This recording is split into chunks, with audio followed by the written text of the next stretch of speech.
लाखों 80% से कम नहीं बिहार के लोग जो हैं इसमें क्वालिफाई किए हैं, जो 2.5 लाख हैं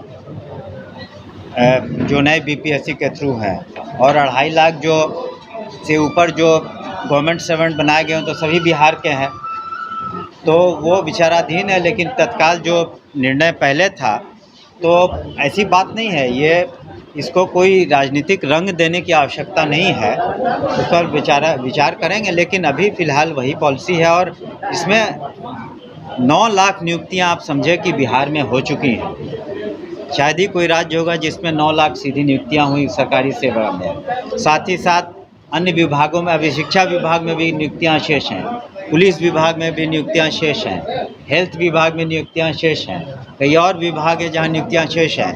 तो जितनी नियुक्ति बिहार सरकार माननीय मुख्यमंत्री के निर्देश पर बिहार सरकार ने की है, आप एक तुलनात्मक आंकड़ा भी पता कर लें कि अन्य राज्यों में किस तरह इतने लोगों को वहाँ के जो बासिंदे हैं वो पाए हैं, तो उसमें हम लोगों ने कमी नहीं की है। अगर जो अदर राज्य वहाँ डोमिसाइल नीति लागू, बिहार में नहीं, बिहार में सोच समझ के जो निर्णय लिए गए थे पूर्व में।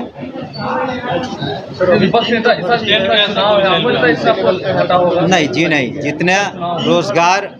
जितना जो चुनाव होते हैं उसमें बहुत सारे मुद्दे होते हैं।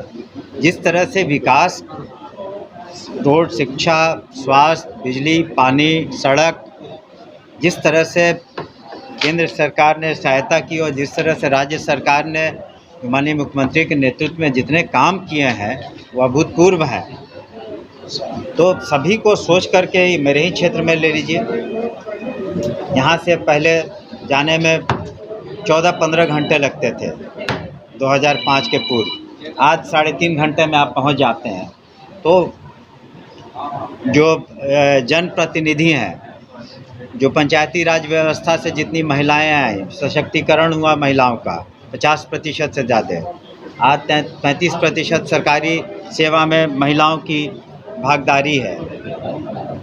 पुलिस विभाग में 30,000 से ज़्यादा महिला पुलिसकर्मी हैं। हाल ही में 1 करोड़ 9 लाख के करीब जो पेंशनधारी हैं, जो 60 वर्ष से ज़्यादा हैं या विधवाएं हैं या फिर दिव्यांग हैं, उनका जो मानदेय है 400 रुपया से 1100 रुपया किया गया। उनकी संख्या 1 करोड़ 9 लाख है।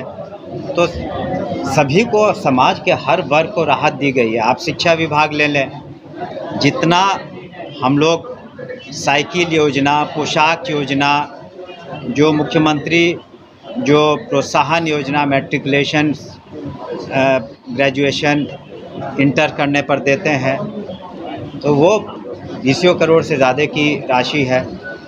तो इससे सभी लोग लाभान्वित हुए हैं। क्रेडिट योजना, स्टूडेंट क्रेडिट योजना, जो 4 लाख तक का लोन दिया जाता है, वो करीब 3.25 लाख स्टूडेंट्स उससे बेनिफिटेड हो रहे हैं, जो all India institute of medical sciences में भी, IIT में भी हैं, बिहार के भी छात्र छात्रा हैं जो यहाँ पढ़ रहे हैं। तो शिक्षा विभाग में भी मैंने जो उदाहरण दिए, तो ये कोई साधारण बात नहीं है कि साक्षरता कहाँ 2001 में करीब 40% थी, वो बढ़ करके साक्षरता दर अब 84% हो गई है।